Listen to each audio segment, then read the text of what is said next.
The GRIDLIFE iRacers League started up last year and joined SYM TV in the fall. The racing they put on was spectacularly entertaining with full fields of Porsche Cup cars, GT3s, MX-5s, Mustangs, and more. They return in 2019, this time a UK tour, 4 tracks, 4 of Britain's best tracks, in fact, as we start the season here at Silverstone GP. This is the old version of Silverstone. We're going to roll through the track guide here tonight. We've got a couple guest commentators in the booth with me tonight. I've got Jackson Robillard, a competitor in the Global MX-5 Series. Jackson, you had an opportunity to run some laps earlier at Silverstone Circuit. What are the drivers going to have to look out for tonight to make sure that they get around here without incident in a field of over 50 cars? Well, it's a tough lap. It's a long lap. There are a lot of tough gear changes, tough corner entries. Maggots Beckett's is not easy. And draft is going to be really important as it's a very fast track with a lot of long straights, and this car drafts so well. Draft is going to be really important. We also have Liam Sheen joining us. He'll be here for all 4 weeks of the UK Tour, the GRIDLIFE iRacers Championship. So, Liam, welcome. Your expectations, have you ever seen a 50-car field of MX-5s go green, and what are your expectations for the night? I have. I was a part of the Big C's MX-5 Challenge, and that's on GSRC. And I'm not sure what to expect from a commentator standpoint, because I'm not really a best road racer, but it's going to be really exciting for sure to see all these cars try to get their way into turn.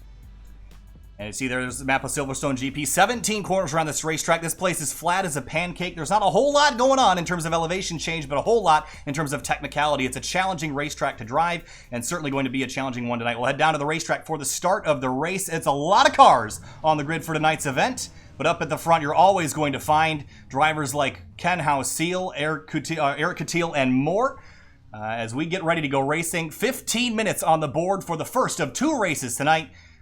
Here we go. At the front of the field, it's a whole list of cars. Paul Darling in the 155, also towards the front, as the gridding process is almost complete, waiting for the green flag. On the front row tonight, Robert Hartley in the number 33, a competitor in the Spec MX-5 Sim Racing Challenge this season. He starts on the inside of row number 1. To his outside is Nicholas Johnston in the number 28 machine. Still waiting for him to grid here as we get ready to go racing. 15 minutes. It's going to be a scramble at the start, Liam. Turn 1 here relatively flat, but if you're starting mid-pack, I mean, will it pay off to be aggressive early, or are you willing to sit back and just kind of let things play out for a few minutes? Honestly, I would let things play out. Let people do the passing for you by, say, if they overcook a turn, they could just go by, but the green flag's back in the air, or in. Green flag in the air at Silverstone. 15 minutes on the board for the GRIDLIFE iRacers Championship, and we are racing. Hartley pulls away. The 35 of Johnson in behind. Everyone scrambling down towards turn 1, getting in line. Line astern for turn number 1. A huge field behind him sets up for turn number 1, and we're all going to make it through here clean and okay. Yeah, it looks like everyone got through relatively unscathed, as Robert Hartley pulls up to a pretty decent-sized lead up at the front. Jackson, these cars are extremely challenging to drive, when it comes to racing in a big pack like this, but I want your opinion on the draft tonight. How much draft can you use, and is it important to have that draft at a track like this? Yeah, it's huge. At a place with really long straights like this, the draft is going to be so important. It's almost pointless to even lead at this point. But it's such a short race that you kind of have to try and go for those. So on the background, Chris Boersma spinning out, a couple other drivers going for a loop as well. We're going to keep our focus towards the front of the field. It's Hartley pulling away, Nicholas Johnson in second, Rob Wilkinson in third, Justin Hilly in fourth. Alessandrini, the Spec MX-5 Sim Racing Challenge champion, he takes 5th place away. Howe-Seal up to 6th. Jeremy Swenson in the number 3 car back to 7th. Paul Darling, Kusera, Cobb, and more about 7th through 12th on behind. Eric Coutil in the number 82 car, definitely a driver that has got a chance to win this race tonight, but he's sitting 15th right now. That's going to be a tall hill to climb with only 13 minutes left in this race. Yeah, it's a really far gap from 1st to 15th. It's going to be really hard to beat Robert Hartley, as he's really talented with the road courses and the MX-5 cars. Yeah, actually, I've raced with them in the past. Robert Hartley's one of the. If you go to the first page of iRacing or iRatings on the iRacing webpage, he's on the first page. That's Robert Hartley, and it's all pretty much because of his MX-5 racing. He's got this car figured out, and Nicholas Johnston in the 35 is right on his bumper as they work through the final couple of corners and complete lap number 1. Rob Wilkinson was quick all week in practice in that 37 car. He's got Justin Hillian behind him, and Alessandrini in the draft in the tow in P5. And behind, look at the, that's the 155 of Paul Darling, but it's following the 6th place car of Ken House-Seal. Also has owned a Miata in the real world and has tracked it before, so he's quite familiar with this car. Paul Darling sideways through turn 1. He's got Rob Kucera all over his rear bumper as they slide through turn number 1. All sorts of cars off in the background behind them. Austin Barnes, Zachary Rivard in this 27. Coutil might have been off track as well as they head through the S's. That's the 27. Out a little bit wide, and there is a 688 of Max Lupfer tucked in behind, trying to get by Eric Coutil. Again, competitors in the GRIDLIFE Touring Cup in the real world. And a different challenge post here in sim racing with fields almost twice the size of the GLTC field in the real world. The front two have really checked out from the rest of the field. It's about it's over a whole second back to third. Yeah, so Jackson, when you're running with a car like this or with a group like this, do you pick a teammate to work with? Do you pick anybody, or are you just willing to just work with whoever's around you? And is a 2-car pack good enough to pull away from the rest of the field? 2-car packs can sometimes be sufficient. Really, you just work with whoever you can trust. If you get stuck with a guy who's driving kind of dangerously, that can not be a great thing. But if you can trust somebody that you can run with, as long as you can stick nose to tail with them, it doesn't really matter if you're ahead or behind. It's a good thing and you're going to go fast. Hartley and Johnson continue to lead. Paul Darling in the number 155. He was a winner in the SCCA iRacing competition earlier this year with the Spec Racer Ford. Ended up winning that championship and currently sits 8th right now. We'll jump back. Luke McGrew in the number 29. He actually just bought an NC Miata for use in GRIDLIFE Touring Cup next year, so he's working on building that car up in the real world. He just is working on selling his Dodge Viper ACR, so a bit of a downgrade in terms of overall speed, but not necessarily an overall fun. And he sits 16th right now. He was also a driver that spent a lot of time practicing. We got a spin in the background. Sam Engelbert in the 12 has gone for loop. We'll quickly take a look at how that happened. He's actually blown the motor on that car. Maybe an early downshift, Jackson? Could be. I haven't seen that yet, but that's easy to do into some of these corners. It's, you know, there are a lot of corners that you'll run pretty high in a gear, and if you downshift anything but the latest you possibly can, it will result in a... Yeah, see the background. DJ Alessandrini running way wide, trying to gain any advantage he can. And exploring track limits is something that the Global MX-5 Series knows quite well. If you go to places like Circuit of the Americas, using all the racetrack that's available to you, and that's what DJ's doing. He said in the past that I work within the rules, and if there's a gray area, I'm going to exploit every little bit, because that's how you win races. He sits 5th right now, and this is extreme competition for a guy like DJ Alessandrini. He's been so good at everything he's climbed into that running 5th is really not a great race for him. So again, race number 2, we're going to invert the top 10 drivers, and everyone else will start based on their race 1 finishing position. So DJ, as it stands, will start race 2 from 5th. That's going to be race over for Samuel Engelbert, as he is forced quit from the set.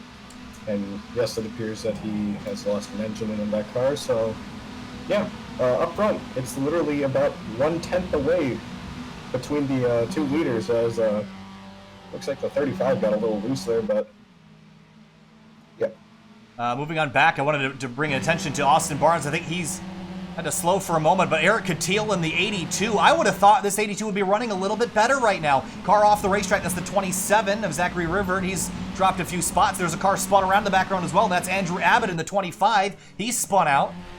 But I was going back to Eric Coutil, again, a competitor in GLTC, one of the best in the series, and right now only running 13th. And just like DJ Alessandrini, I would have thought he'd be a little bit higher up the road, but now Rob Wilkinson and DJ Alessandrini through the final sector are working on passing each other, and DJ working the bumper of that teal and black number 37 machine.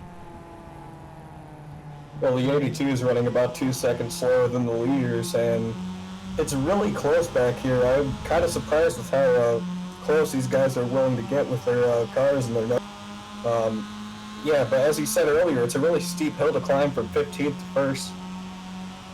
Yeah, so working on the front straightaway now. Alessandrini side by side with Wilkinson on the outside. He slides through turn 1. Drifting, sliding out over the runoff area. He will save it. He's still sliding as he hits the turf and will have to come back on track. And Ken Hausiel will take that opportunity to go on through to 5th, and he'll look for 4th on Wilkinson. Hausiel takes a 2-for-1 heading into Maggots and Beckett's. Wow, what a pass. Alessandrini trying to get that spot back. He's brought Paul Darling into the mix. A great battle for 5th place right now. Hausiel drags the left rear tire off into the turf as he tries to set sights on 3rd place Justin Hilly up the road. All out front, it's just between Hartley and Johnston pulling away right now. There's some lap traffic up the road, but the battle continues for 4th place right now with Hausiel, Wilkinson, Alessandrini, Darling, and Kucera all line astern 5th through 8th. That gap between 2nd and 3rd really illustrates the power of the draft here. If you can just get 2 cars lined up with each other, and they can drive away from everybody as long as they can stay single file, which is the leader. Yeah, the draft extremely important, as we mentioned. Max Loop first. He goes off for a loop. He was running about mid-pack right around the 82 of Eric Catil. Let's take a look at how he got sent offline. Was there contact with the 51 maybe? Oh yeah, I think he turns in right on the nose of the 51. Barnes did a great job saving that, but the Lima Rita sponsored 688 goes for a loop. He's down in 23rd place. Up at the front, still Hartley and Johnston 1st and 2nd, but 4th still tight together. Hausiel, Wilkinson, Alessandrini, Darling, Kucera. Chris DeShong in the 41 just gets around Austin Cobb in the 13 car. That's for 10th. Well, DJ Alessandrini set up the 37, but wasn't able to run to the inside. And now we'll take a look here in turn number 15, and he'll be on the outside for turn 16, maybe try to make a late apex, but this corner is so hard to get that right. It's a lot longer than it looks at first glance, a little bit more than 180 degrees, so it's hard to get that late apex. Alessandrini runs a little bit out onto the grass crate on exit, but he'll be again to the outside of Wilkinson on the front straightaway. He tried this once, Jackson. It didn't work the first time. I mean, are you brave enough to try it again? Now he's going to swing to the inside for turn 1. Well, I don't know if I would be, but DJ clearly is. Let's see how this works. Oh, side by side, Wilkinson, door to door, rubbing through turn 1. And Alessandrini gets the spot, but Wilkinson not willing to give it up just yet. Side by side, heading into the S's. Who's going to lift? Neither of them will as they jump the curbs. Oh man, I'm watching DJ just swing left and swing back to the right, trying to gain an advantage, and he does. He'll finally clear the number 37 and he moves himself back into 5th after the mistake from a few laps ago, but now he's got the draft from the 37. Now, will Wilkinson work together with the 1 car, do you think? I'm not sure. Well, I guess that answers your question. 3 wide for 5th place. Alessandrini, Darling. And, oh, Wilkinson in the middle, contact. And here comes Kucera up the inside of the 177, trying to make up some ground. Nowhere for him to go. And here comes Jeremy Swenson now into the fight. Yeah, that answer resolved itself quickly as, wow, look at this huge pack of cars here looking for... Wow, and after all this, they're going to have to invert the field, and we're going to have the guys running last, or I think it's up to the top 10. So it'll be right now. Chris DeShong is the one that will be on pole for race number 2. Look at the 3 of Jeremy Swenson out of line into the braking zone. That's Kucera on the outside, door to door, wheel to wheel. They clear each other and move the 177 up to 8th place. Back up at the front of the field is Hartley. Nicholas Johnson in 2nd. Justin Hilly 1.4 seconds back from that battle in 3rd, and he's got another 2 seconds on Ken Hausiel sitting in 4th. But the front 2 have broken away and made it a battle only amongst themselves, which I think is what they want to see with only 4 minutes remaining in race number 1. That does give Rob Hartley a problem, though, because if Johnston wants to, he can just sit there until the last lap and try and pass him into the last few corners. So Robert's going to have to figure out how to defend from the move.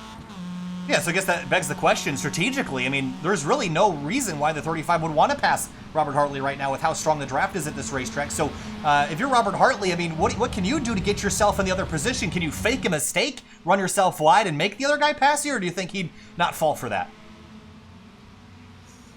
I mean, in my opinion, all you could do is really just take it to the defensive line and hope for the best. With how close these front 2 leaders are, I mean, they're going to be 10th and 9th at the start of race 2, so I don't know, maybe it's a benefit for Nick to just hang behind the 33, but I don't know. We saw it DJ is tough also to deal with in cars like this that draft so well. It's hard to deal with that situation when you're the guy leading in a 2-car pack. Absolutely. We pretty saw much a sitting duck. a Yep. couple cars run wide there in turn number 1. House Seal ran wide. Darling, Alessandrini, and Wilkinson all ran wide. You see there's a car letting them on by. I think that was Ryan Kristoff in the 46, and yes, it is. He's going to pull way to the inside and let everybody on through. Front of the field, still Hartley Johnston. Mid-pack battles, here's Bradley Adams and Eric Pennington. This is for 16th, make that 18th place. Michael Borden up the road, and Elias Roman, 2 drivers that just joined the league today. They're fighting for 16th, right behind Eric Catil, who's still holding 15th spot. Again, a little bit surprised that Catil isn't farther up the order, but Borden on the inside, and Adams on the outside, or excuse me, Elias Roman on the outside. And just behind them, Brad Adams has gotten by Pennington for P18. Now Elias Roman in the 99, trying to fight off the 42, but Borden's taking the outside again, heading towards the chicane. And now it becomes a waiting game. Who's going to break first? And it will be the 42, so move Elias Roman back to 16th. And that's brought Brad Adams and Pennington right into the mix as well. It's pretty wild to see how aggressive these people are being with their braking points, especially for just, after all this, it's not really going to matter much. But in the battle for, looks like the battle for 4th place is starting to heat up with the 23 being run down by the 150. Yeah, Ken House Seal running in 5th right now. And it looks like Garrett Glaceri in the 11 has had an incident, so we'll take a quick look at what caused that. He was reset back to the pits and had an incident. Ooh, a big incident. And trying to see which vehicle was that again. I'm trying to find the number. The 11 car. And he had a multi-car incident. Came in a little bit late. He has already spun around. I think does he rejoin right into? No, he already crashed. I don't know what happened to the 11, but he's out of the race right now. Final lap here at Silverstone. White flag in the air as Hartley and Johnson run nose to tail. Johnson's actually fallen back a little bit. Jackson, is this by design? It could be. It's hard to tell how far back the draft works from our perspective, but it absolutely could be an intentional. So setting up for maybe one last opportunity to make a pass. Running out of straightaway, though, and Hartley's turned up the wick on the final lap behind him. It's a bit chaotic for 4th place. Paul Darling has gotten around House Seal. And look behind, Wilkinson and the 177 to Casera. They're battling door to door. And Casera moved up to 7th. He started back in 9th place, so not a whole lot of mobility up at the front of the field like I would have expected to see. In seasons past, we've had drivers come from 45th to come up to the top of the grid. We have not seen that level today. Luke McGrew, he's worked his way up to 14th, and Catil only to 13th. Several corners left. Hartley leads the way. Johnson right behind. These 2 drivers will reset to 10th and 9th for race number 2 coming up in just a couple minutes. But it's been Hartley out front for every single lap so far. Can he conclude the final lap in 1st place? 3 more corners for the 33 car. You can see the 35 close up really good in that corner. He gets a pretty decent run off the corner. Johnson sliding through the final corner, trying to build a run, but it's not going to be enough. The draft will not take him there. Checkered flag flies on race number 1 for the GRIDLIFE iRacers UK Tour, and Robert Hartley comes on through and wins the race. Johnson 2nd, Hilly closed for 3rd, but not enough. Paul Darling, and how about this? Ken House Seal and DJ Alessandrini side by side with the lap car, and across the line, House Seal gets it by a nose. Yeah, and DJ will finish 6th in that, and they crash after the race. And maybe DJ's not really happy with that. Yeah, the top 10 are going to invert. We're going to be back with our 2nd race. Catil, only 12th place. Again, I really expected more as he goes drifting through turn number 1. I thought this driver would have a little bit better run, but maybe just getting used to the racetrack as the rest of the field comes on through. Here's your unofficial results here. 7 laps completed. Hartley, Johnson, Hilly, Darling, House Seal, your top 5. The margins between 5th to 5th and 9th really awful close. But incredible racing towards the front of the field. Mid-pack, some good battles there as well. How about that, Jackson? How about that for a fast-paced race? I know you're used to that in the Global MX-5 series, but this is a little bit different here at a track that some of these drivers have probably never driven before tonight. Well, for me, it's very different watching it from the booth. It's one thing in the car when you're just racing 1 or 2 cars around you the whole time. But here, watching the whole thing, it's exciting. There is. We saw some other great battles. Max Lupfer in the 688 car ended up finishing 26th. That was a disappointing run considering he was up right around Catil and Luke McGrew, who ended up finishing 14th. Austin Barnes, a solid run in P15. Some new names, new drivers this season. Brian Bavona in the 5 car down in 40th place as they come across the line. Some drivers still finishing up, but your results scrolling right now. We're going to talk to your race winner and a couple other drivers here in just a moment. We're going to jump to break. We'll be back with them in just a minute, so stay with us. We will be right back.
Welcome back live to the GRIDLIFE iRacers race number 1 of the 2019-2020 UK Tour. We're here now with third place finisher Justin Hilly in the number 47 MX-5. Justin, kind of a wild race out there for a lot of drivers, but you started in 4th, you finished in 3rd. What's the key to staying up there with 50 cars behind you, and how'd you try to gain some ground on those front 2 in those last couple laps? Oh, it was tough. I was waiting for the front 2 to start fighting a little bit, but they just never opened up. You know, gotta keep pushing and not worry about the guys behind you. The beginning was a little rough with a little contact with Rob. We got in line really nice, and it just kind of checked up. Didn't check up enough and got into the back of Rob a little bit, but we had a great race. Race number 2, obviously going to be inverted. You should be starting in about 8th place in that number 47. Your plan and your thoughts for race number 2, and is your goal just to charge to the front, or are you willing to just kind of sit behind until that last lap and make that last lap move? It'll be tough. I'll probably be dependent on what Robert and a couple of those other guys do behind me and around me. And honestly, I'll make moves when I can, but I just want to see what I can follow people through. All right, Justin Hilly, 3rd place in race number 1. Good luck in race 2. We'll see you later. Thank you. No problem. We'll move on now to Nicholas Johnston in the number 35 car. Came home in 2nd place. Didn't quite have enough to get to leader Robert Hartley. Nick, what'd you need for those that last lap to get by the 33? I need not to step on it going through Maggots and Beckett's on the last lap. My plan was to run behind Rob and just push him to the white flag because I would much rather race one car than I would 15. And I knew the talent is very deep in this field, so I figured if I had an opportunity to break away and just make it a two-car race, that would be perfect for me. But I just made a little mistake, burned off the front tires a little bit, riding in line for majority of the race there, and I just wasn't expecting it. So, good win to Rob. We'll see how the reverse squid goes. Should be quite entertaining. All right, Nicholas Johnson, second place in race number 1. Nick, good luck. Hopefully you survive that first lap. We'll see you later. Thank you. See ya. See ya. All right, now we're going to talk with winner Robert Hartley. Usually a man of few words, but the 33 wins the race. Race number 1 managed to pull away. The draft is so hard here, Robert. Did you have a thought in the back of your mind that maybe Nicholas was just setting you up, and how'd you break away on that last lap? Yeah, I've never really raced with Nicholas before, and I didn't know if he'd take the opportunity when he got the chance, but he pushed me them first 4 or 5 laps down the straightaway, and I thought, okay, we got something here, we can break away. And he worked with me. You know, I figured he'd try to do something on the last lap, and he lost a little ground through the first section there, and I just tried to keep that gap till the end. Do you approach race 2 any differently, knowing you're going to be starting a little bit more in the middle of the fray, or is it pretty much the same goal, just go forward as cleanly and quickly as you can to just try to run away? I wasn't sure how it was going to go. I didn't know if they reversed the field or not, but kind of looking forward to starting in the back and seeing if I can work my way through there and get to the front and race for the win again. All right, Robert Hartley in the 33 winner in race number 1. Good luck in race 2. We'll see you later. Thanks, guys. Yep. All right, Jackson, your thoughts after that? How crazy is that? 51 MX-5s around Silverstone. Your thoughts and your expectations for race number 2, and who do you have on the prediction list to win that second race? Sure is a busy race. Holy cow. I'd say, I hate to state the obvious, but I think Robert has a really good chance of winning the next one. He's so fast in the MX-5. All the guys who are up front, they're all quick. Johnston, Alessandrini, all the others, they're all real quick in the MX-5, and they've all got a shot to win. In a way, kind of anybody has a shot, given the nature of the track. It's so easy to stay close in these cars at a track like this.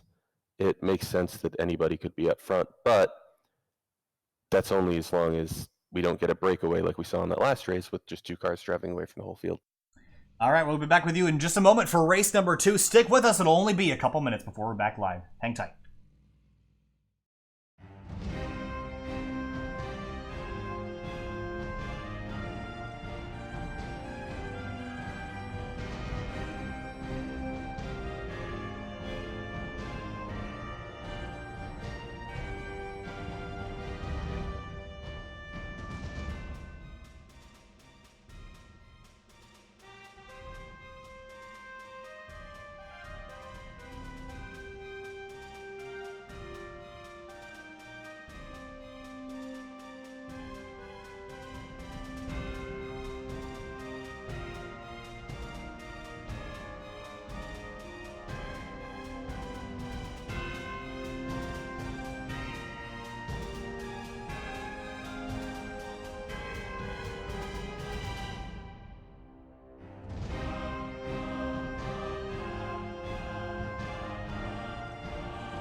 35th Annual All-American 400, November 2nd and 3rd. On Saturday, it's all-quarter division, super trucks, qualifying late models, and last chance races. Bring the kids for trunk or treat at admission. Kids in Halloween costumes get in free. First green flag at 5:30. Then on Sunday, it's the 35th Annual All-American 400 with drivers from all over the country, including Sterling Marlin and more. 400 laps for the super lanes and 100 for the pro lanes. The first green flag flies at 1 p.m. Discount tickets now at fairgroundspeedwaynashville.com. It's the All-American 400. Fairgrounds Speedway Nashville, where the legend lives on.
Welcome back live to SYM TV and the GRIDLIFE iRacers UK Tour from Silverstone Circuit. Let's take another look at our track map before our race number 2. Race 2 will be set by the finishing order of race number 1 with the top 10 inverted. But here's another look at Silverstone Circuit. This is the old layout of Silverstone that was reconfigured in 2010.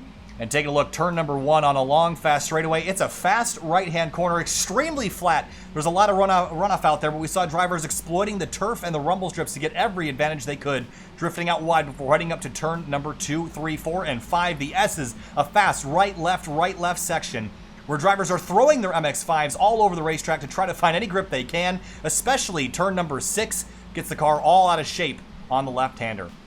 Heading down a long straightaway towards turn number 7, though, that's about 180 degree, a little bit less, 150 degree right-hand corner. That's also pushes the car off balance. It's a little bit off camber as well. Forces drivers to set up for the exit before a tight chicane in turns 8, 9, and 10. Before an 180 degree right-hand turn sends them all the way to turns, I believe that's turn 12 up there, 13, 14, and 15 before that final little arena section that turns them back onto the main race course. So a 17-turn course here, just over 5 kilometers in the Silverstone, UK. So that's the track we're at tonight. We head back to the warm-up here in the GRIDLIFE iRacers UK Tour. And again, we have 4 races on this schedule for this season in 4 consecutive weeks. Starting off, of course, with Silverstone, then heading to Donington National next week. Jackson, again, you drive these cars in the real world. You're very familiar with how they race. But I think we saw pretty clean, fair racing. There's 50 cars on the grid in race number 1, and were you surprised at how clean it was? Yeah, a little surprised. Usually you see a little bit of bumping and banging in these cars, but they managed to keep it mostly clean. Michael Borden in the 42, again, just joined this league this evening, was a competitor in the Spec MX5 Sim Racing Challenge and had some really solid finishes there, but he was not an SCCA member per se, but decided to join the GRIDLIFE iRacers League because he couldn't run the one on Wednesday night with the DC Region SCCA, so had a solid run in race number 1. Going to try to improve in race number 2. Another driver that I think will have a better chance in race 2 is Ryan Kristoff in the number 46, a competitor not only in GRIDLIFE but also in the SCCA runoffs, and competed there this year at Virginia International Raceway. Paul Darling, we already mentioned him and his racing resume. And Luke McGrew in the number 1 car. Again, we talked in race number 1 about his Dodge Viper ACR that's for sale if you want to go over to the Facebook Marketplace and look it up. He's selling it right now, and he just bought an NC Miata to turn into not only a NASA car, but also for the GRIDLIFE Touring Cup in 2020. And Luke holds several time attack records in his ACR Viper, so this is a little bit different than what he's used to, but he has owned Miatas in the past, and Jackson, as a Miata fan, these cars have a lot going for them, and they're just great race cars when you build them that way, but they're also just fun cars to drive around town. Yes, they are. Fun, light, low power, means you can have fun within the speed limit. You know, it's just a great car all around. It's a lot of fun. Now, of course, you have Liam Sheen here substituting in for Finney and DeCuna for the next couple weeks. Liam, in race 1, we saw a lot of aggression in the mid-pack here, but there's drivers like Robert Hartley that'll have to start 10th. So your plan for, or his plan for race number 2, do you think he should just kind of hang out a little bit, or do you think being aggressive right out of the gate is the way to go for race 2? Well, the race is so short, you kind of have to be aggressive early on, but at the same time, it doesn't really pay to be all the way out front early on because the draft's so strong here that you're just going to get packed. So 30 seconds left in warm-up before we turn everybody loose for race number 2. Again, 15 minutes going up on the board. Drivers I expected to run better: Eric Catil in the 82. Luke McGrew didn't run so great in race 1 either. And then these are competitors that have run and I expect that will run very well. So we'll see Catil see if he can finish any better than 12th, which is where he will be starting for race number 2. Warm-up completing here shortly. DJ Alessandrini now rocking a number 20 on the side of his GRIDLIFE sponsored car. I believe that's the livery from Tom O'Gorman's first Honda Fit, if I recall correctly. And it's got Honda Racing on the side of that thing. Kind of a little ironic considering it's on a Mazda badge machine, but warm-up complete. Let's go racing. Here's another look at your track map. The iRacing supplied one this time. 3.1 miles, 17 turns around this course. And there's a whole lot of cars lining up to grid for this event. 15 minutes again on the board. And waiting in the wings for people to grid.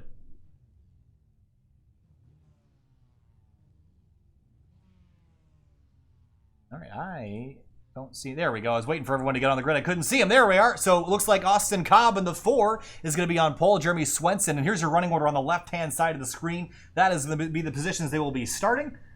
You see Catil down in 12th, Luke McGrew in 14th. Austin Barnes had a really solid run in 15th in the 51. Had some bad luck last season in the Porsche Cup side of things, but showed a lot of speed there as well. So lining up for the start, Rob Wilkinson, I expect to be a solid competitor here as well. Showed a lot of promise in race 1 alongside Ken Houseal, again a Miata owner in the real world, has tracked his car. And is an SCCA member and will also be running tomorrow night's Washington, D.C. Region SCCA race on SYM TV. Field is gridded, 44 cars strong, 15 minutes on the board. Austin Cobb in control of the field. Green flag flies, racing again in the GRIDLIFE iRacers UK Tour. Down the front straightaway, everyone fanning out 2 and 3 wide in the mid-pack. Very orderly start, at least at the front of the field, heading into turn number 1 for the first time.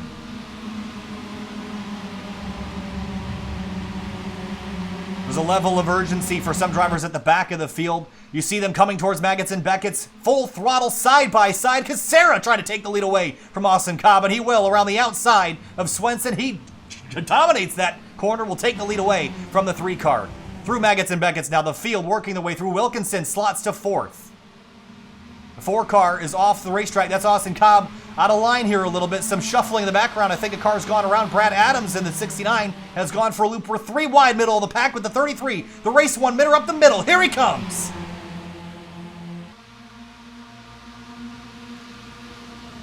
Down into turn 7 now. Look at the 33 late on the brakes right behind Paul Darling to the outside of the 48 of Justin Hilly. And the 33 dropping a wheel off course. No incident limits here. Everything's fair game, which means off tracks are going to be your friend. Making up speed. There's the 41 of Chris DeShong and a car around. It's the 35, I believe. Or the 20, it's the 29 of Nicholas Johnson. Different number this race, but Johnson finished second in race 1. He goes for a loop. Jacob Price sideways in the middle of the racetrack on the exit of turn 10. He gets drilled by another car. I think that was Christopher Potter and Bryce Salmon. Or no, let's see, who was that? Zachary Rivert in the 27 machine. So big contact there as they shuffle on through. At the front of the field, it's Casera by 0.7 of a second over Swenson. A frantic start. Rob Wilkinson slots into third, but Alessandrini comes to the inside of the 20. Cars going off everywhere. We were talking about everybody keeping it clean in race 1, but that seems to have gone. Absolutely, and I think that everyone's learned a little bit about the racetrack. They know where they can push it and where they can't.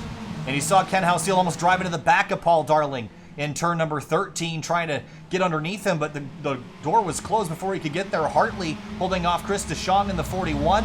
Barnes and Cobb side by side for 10th place. They've shuffled out. Another car around, it's Jorge Ortiz. Oh, he gets hit. A big pile up here on the far side of the course. That is the 46. That's upside down. That's Christoph in the 46. Quickly take a brief glance at how this one started. Already had big damage on his car. And was pretty much set to retire. And I think the 38's going to come to the inside and collect him. Just a mess in turn 14.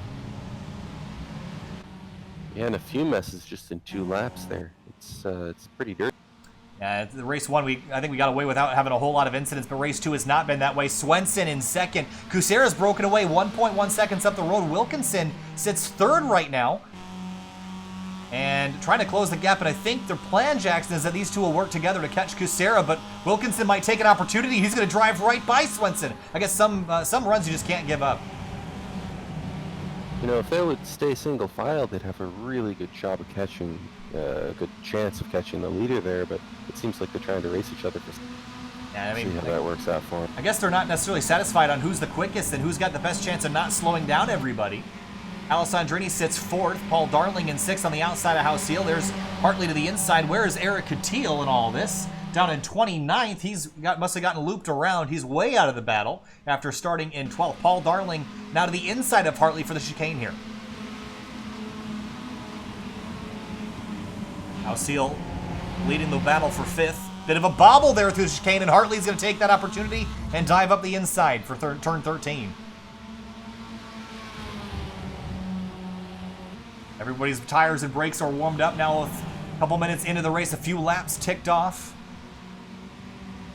And Halseal's gotten the shorter way around here. He's going to go right on the inside of the curb, but now Hartley's got drivers right in the preferred line for the final corner, turn 17.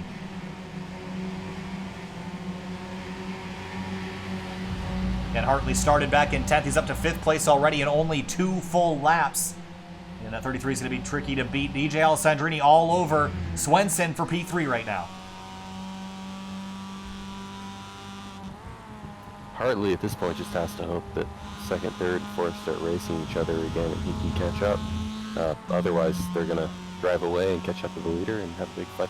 Yeah, Kusera's lead has dwindled only about 1/10 of a second. Still up the road by 1 second as they head through Maggots and Beckett's. Wilkinson closing the gap. He was quick all week in practice. Now it's time for him to show it. Swenson 3rd, Alessandrini 4th. I think now we're going to get them lined up and try to chase down the leader. Hartley is going to need a little bit of help to catch that group, but he's got Ken Halseal behind him, and he's certainly no slouch in these cars. Battle for 24th. It's Ryan Carwile in the 71. And Jacob Price in the 02 as the car pulls off. And I'm trying to see who that was. Whoever it was, they are done for the night, it looks like, with all that damage. A lot of cars back here beaten and battered. And look at the lead now, Jackson dwindling to 0.6 of a second with Wilkinson closing. Yep, it looks like they finally got lined up single file, and they're catching up just fine. And the pack behind them is as well. Hartley's quick. And Hartley's really the guy you want leading your group. He's so fast. And look at Alessandrini. Going to take a look to the inside of Swenson. Swenson's going to jump on the binders and actually allow the 20 on through. And might actually let on Hartley as well. He's going to let the fast guys on by to give them a better chance at catching the leaders. And he will tuck back in line. Back in 5th place does Swenson. Here comes Hausiel. He'll drive right on by as well. Advantage seen, advantage taken. Elbows out for sure. And Paul Darling has his out as well. So I wonder if Swenson's got a problem dropping down from about 3rd place down to 7th. There's the 3. Continuing to lose spots to Chris DeShong and Justin Hilly. Something must be wrong with that car. Yeah. He's lost so much time. I didn't see him hit anything, but I guess steering damage potentially. I mean, the curbs are not that tall here, and you've said in the past that it's easy to knock out the suspension, the steering on these things, or how fragile they are, but I'd be surprised if you managed to find a curb around here that would do that, because everything, including the racetrack itself, is pretty flat. Yeah, there are too many high curbs. I don't know how he would have done that, but he seems to have it. Nicholas Johnson got looped around early in the 29 car. Was our 2nd place finisher in race 1, currently 16th, looking for 15th on Bryce Salmon. And right ahead of him is Luke McGrew in the 1, working on his wheel-to-wheel racecraft for GLTC in 2020. Exciting to see a Time Attack legend in America joining the GLTC grid for 2020. It'll be exciting to watch next season. On the GRIDLIFE YouTube channel, Austin Barnes again having a solid race in 10th right now. Bob Dice, Michael Borden, they're having a great battle for 12th spot, or make that 11th.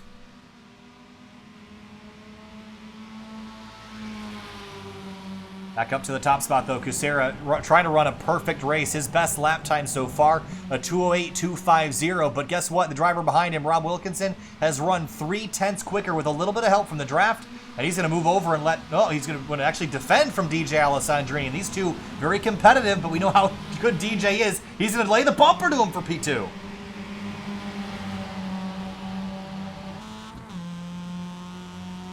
Alessandrini lines up in 3rd place, wasn't able to complete the pass. He's got Hartley all over his rear bumper now. And this is one of the larger tracks we're going to be on. We'll have Brands Hatch Grand Prix at the end, actually the 3rd race of the season, Donington National next week, and of course the last race of the season. I'm recalling the other British track that I'm forgetting right now. If you can remind me, Jackson, I don't even know off the top of my head. It's not Snetterton. I don't know the schedule, to be honest, It's Brands so I'm not sure. Hatch. Oh man, I'm trying to remember what the 4th one is. I'll remember it at some point, but this is the largest of the ones that we'll be running on, so the draft going to be extremely important in this one. Maybe not so much next week at Donington. It'll still help a little bit, but not quite as much. I will say, though... Yeah, the draft is pretty important anywhere in this car, but here especially because of all the walk. Well, it's got the long back straightaway, especially heading up to turn number 7. That's really your prime opportunity. Look at Hartley squeezing up the outside of the 20. There is half a car width there, and he forces his way up the outside of Alessandrini, but has to lift early. And look at DJ all over the back of Wilkinson through turn number 1. A car length behind, trying to close the gap through Maggots and Beckett's. But again, this has been so challenging to pass drivers of equal strength, but they are losing time to Rob Kucera right now as he pulls away 1.1 seconds up the road. And Jackson, you mentioned it earlier, if they don't get it sorted, they're never going to catch him with 5 minutes to go. Yeah, 5 minutes isn't a very long time, unfortunately for them. But Kucera's been doing a great job to keep himself consistent and gapping the... Yeah, again, he's been running extremely consistently. His best lap, a 2:08.250. He just ran a 2:08.272, so he is on the money right now in terms of lap time without a draft. And DJ gonna look up the outside, maybe try a crossover on corner exit. Waiting to get back on throttle. He jumps the curb, gets in the grass. He's gonna lose a little bit of drive out in the grass on the exit of the corner. And he'll use that to get alongside the 37. A little bit of a cheeky move, but he's there for the braking zone. Has to tuck back in line for the chicane. Oh, no, he's going to go for it around the outside. Yeah, a little bit of contact there. Knocked that right front fender in. You've seen a couple cars struggling with some damage, and that's going to let Ken Hausiel on through for 4th. I think they're running out of time if they want to assemble an army to go track down and take over Rob Kucera's lead. Now they assemble in a group. Paul Darling bringing up the caboose of the train here in 6th place. That damage on Alessandrini's car could be a problem depending on the setup he's running. Even that tiny amount of damage could be pretty catastrophic to the handling. Yeah, there's a lot of discussion this week about setups and which setup to use and what you want, because there is definitely a fine line between drivability and speed, because this car, I mean, loose is fast. You don't want to be sliding around necessarily, but you want to set this thing up so it's got really good turn-in and really good mid-corner speed. you're going to lose some stability doing that. But, of course, that means that all your cambers, all your casters, all your settings on the suspension are so specific that as soon as you knock them into something, it's going to bend something and really make your life miserable here. Hartley going for second. And Wilkinson's going to leave him the space and tuck back in line. 9/10 of a second and a nightmare in the mirror for Rob Kucera. Hartley is not the guy he wanted to see there. And they're fanning out behind him. Wilkinson goes defensive on Ken Halseal. Halseal has been moved the 37 off the racing line. And a jump, a slide for Wilkinson, and around he goes. And DJ's off course as well. And two of the front runners, a big issue there, and that was off the bumper of the 23, so a bit of an aggressive move there for Halseal, but all things fair and square. He's moved himself up into third, and he'll have the draft of Robert Hartley. We'll see if Hartley can track down Kucera. What are your thoughts? Is 3 minutes enough time with 9/10 of a second separating? Well, he's just lost all of his draft partners, so it is going to be tough, but they are both individual cars now, so it's pretty much down to the drivers themselves, and Hartley's quite fast in the MX-5. I think he's... And it looks like Rob Wilkinson is going to retire that machine. He'll drop down the order. Bryce Salmon in the 877, he's gone for a loop, has some major right front damage on that car.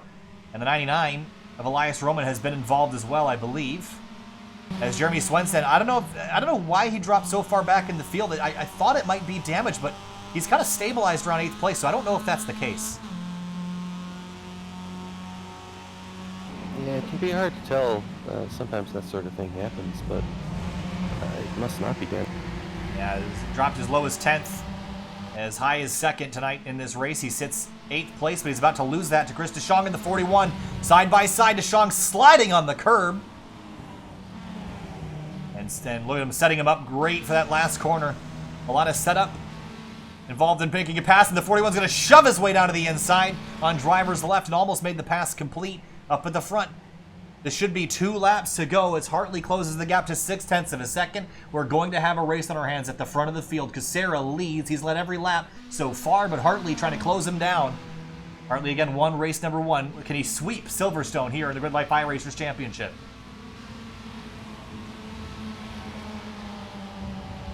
Back for 20th place, Elias Roman and Bryce Salmon. These two might have gotten together earlier. And back to the inside goes the 877. We'll see if they're clean and green here. Maybe a push and a shove. Salmon's going to try the crossover. Swing back to the right for the final corner. Stick the nose up the inside. Roman's going to have to give him space. A little bit of contact, maybe. But the inside groove is open for the 877. Now getting the drive off is important. He doesn't get it. Meanwhile, for the lead, 2/10 separate as Hartley got a spectacular run through Maggots and Beckett's and sets his sights on the leader. Or tries to, as he's having some internet connectivity issues. Jumps around the outside. Hartley to the top spot. A strong move into turn 7. It's tough to race a car with network issues like that, but I guess you kind of have to make do when It's just a distraction is all it is, and it's really, it was a huge distraction for Kucera. Had to pull over, and it's a distraction for Hartley as well. Had to figure out how to get by him without running through him. And look who's joined the party now. Ken Halseal, Paul Darling, Justin Hilly again was podium last race. We'll see if he can get a second one here. 44 seconds remaining in this race. We should get another lap here. White flag next time by. that has helped close the field back up, so we could be in for a pretty exciting last. Kucera has led every single lap so far, but does he have the strength to get back around Hartley? That's going to be a challenge for any driver. But if anybody can take it to him, the driver that's led all the laps so far, it would probably be my guess. Setting up for the final 2 corners. It's going to be close. This could be checkered here. 13-12. I don't know. This might be checkered flag right here as well. 8 seconds remaining left in the race. Will we get the white flag, or will it be race over out of the final corner? Coming to the start-finish line. Is it going to be white or checkers? It will be checkers. Robert Hartley comes on through, and he'll win in the last moment. He'll only lead one lap, but it's the most important one. Hartley sweeps Silverstone of the GRIDLIFE iRacers UK Tour. Wow. Strong run there. Bob Dice, Val Di Pietro for 9th place as they come on through the last corner, only separated by a couple tenths of a second. Nicholas Johnson in the 29 rebounds. His highest 9th place. His lowest was 18th. He finishes 12th after all that tonight. Luke McGrew 13th, slides across the line. Pennington in 15th. And Eric Catil in the 82 Where did he end up finishing? 18th place as he rolls on through the final corner. Some scratch marks and some dents on that front bumper. He's been involved in a collision at some point tonight. And it'll be a battle for the points. We know he's capable of winning a championship, but he's got a lot of work to do after tonight comes across the line. I think in 22nd will be where he's scored. Make that 19th. A lot of damaged cars in this part of the field. It was, I guess, these are scars from the first part of the race that was such a carnage. Yeah, there was, again, the first couple laps were pretty messy, but after that, mostly clean and green. But Robert Hartley, again, 2 victories on the night. Well done by the 33. And here's a look at your unofficial race results. Hartley, Casera, Houseel, Darling, Hilly, your top 5. It was Alessandrini 6th, Barnes 7th, Swenson 8th, Krista Shong 9th, and Bob Dice rounding out your top 10. A lot of competition, I would say more so than last season. I think last season it was almost a shoo-in that Alessandrini, Catil, it would be at the front of the field, but it's not been the case tonight. They've had quite a bit of competition. I think that's going to be the case probably going forward into next week at Donington National Circuit. Elias Roman in 25th, his first event with this group. A little bit of damage, so he'll have to get that sorted for next week's event at Donington. Rob Wilkinson ends up retired in 36th after the contact with the 23 of Ken Houseel, or 28 of Ken Houseel. All right, we're going to jump to break momentarily. Again, we'll be right back with your race winners. Stay with us for interviews.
Welcome back live to SYM TV, here now with our one of our podium finishers, Ken Houseel, the number 28 car in 3rd place tonight. Couple dings and dents on the front bumper of that car after some contact with the 37, but just walk us through both your races tonight, but especially race number 2 where you ended up on the podium after a hard-fought race. Yeah, that was a ton of fun. The first race didn't quite go my way. It was a little messy, whatever. The second race was a lot more fun, had a ton of fun Rob was battling hard, and I didn't want to let him in, and ended up with some contact. But it is what it is. How do you balance the frantic starts with the need to stay clean for the first couple laps? Because we saw quite a few drivers running wide and having incidents early. So how much do you balance being aggressive early to grab those spots, and how much do you just kind of lay off the throttle and stick in line and wait until things come to you? Personally, I'll go pretty hard for the first third of a lap or so, and figure out who's got the pace and whatnot, and fall in line and follow people around a bit. I mean, everybody's in the draft early in the race. There's no sense in rushing and doing something stupid and damaging the car. I mean, air damage on these things is huge. All right, Ken Halseal, third place tonight. 2 good runs for the 28 machine. Ken, good luck next week. We'll see you around. Thank you, guys. Absolutely. Take it easy. See you later. We're going to talk now with Rob Casera, who finished second place tonight in the 177, led all but one lap, Robert. I know you're probably a little bit disappointed, but it's hard to hold off Robert Hartley. Just walk us through your night and trying to run away from the field. Yeah, so first I just want to thank Diamond Dave Ogburn for all of his OBT training. But, I mean, that last race, the biggest thing was just trying to keep it consistent because I knew I didn't really have the pace to go up against Hartley. But unfortunately, I was hoping Rob would have held him off just a little bit longer. But unfortunately, Hartley's just too quick and he was able to chase me down. But overall, I'm pretty happy with how I finished. Looking forward to the rest of the racetracks. We have Donington National coming up next week. How much different do you think the races will look next week without a massive straightaway to lead to a lot of draft? Honestly, I have no idea. I know it'll be some close racing. I still have to buy those tracks if I'm wanting to take place, but I think it'll be some good racing either way. All right, Rob Casera, and I just want to correct that. It is Casera, right? I've been saying this for like a year. I want to make sure I'm getting it right. Yes, yeah, you're good. Awesome. Okay, thanks so much, Robert. Have a great night. All right, thank you. You too. All right. We got Robert Hartley in the booth once again. Second time we've talked to him tonight. From 10th to 1st. You led only one lap, but it was the one that counts. All right, Robert, walk us through that race that time. It was a slow and steady climb, though, so a lot of patience shown there. Just walk us through that race. Yeah, that was a lot of fun starting in 10th. The first lap, I think I got a good run onto the long straightaway there and passed about 3 or 4 guys, and it just worked out. I didn't really get held up too much, and then we caught the first 3 guys, and DJ got a little door, and I was able to get past DJ, and I got to Robert, the leader, just in time, so it worked out perfect. I asked the other Robert the same question, but heading into next week at Donington, how much different do you think that race is going to look from a racing standpoint? Do you think it'll be closer or more spread out without the massive straightaways to draft? Yeah, I think it'll be more spread out. It might look a little more tight packed because the track's a little tighter, but once we get going, I think it'll spread out and it'll be more single car battles. All right, Robert Hartley, 2 for 2 tonight. Sweeps at Silverstone. Thanks for talking to us, Rob. We'll see you later. Thanks, guys. Have a good one. You too. All right, we're going to talk now finally with DJ Alessandrini, who, sorry to rip you out of your conversation, DJ. Yeah, you're fine. Well, 6th place in race number 2. I'm gonna be honest, I would have thought you'd be up there duking and diving with Hartley and Casera at the end there, but the competition is strong this evening. Walk us through both race 1 and race 2 for you in that car. Yeah, I was just having a hard time getting around Rob. I just could not figure out a way around him, and the prolonged fight just kind of broke the draft from the people in front of us. And yeah, it was just a kind of a annoying night of racing. So I mean I still had fun as much as you can on Silverstone. I'm not a huge fan of this track, but yeah, it was just tough night. Just anytime I would try to make a move on Rob, I'd get swallowed up, and yeah, it's just kind of how it kept going. Looking forward to Donington next week, a very different racetrack style. Do you think that'll help you, or do you think that'll hurt you in terms of being able to climb through the field? Donington's pretty tough to pass on, but I actually enjoy that track, so I should be pretty quick on it. I know Hartley's super quick on that track, so he'll be strong once again next week. But I think I'll be pretty strong. Not next week, but the next week. And yeah, I really enjoy Donington. I like the flow. The curbs are great.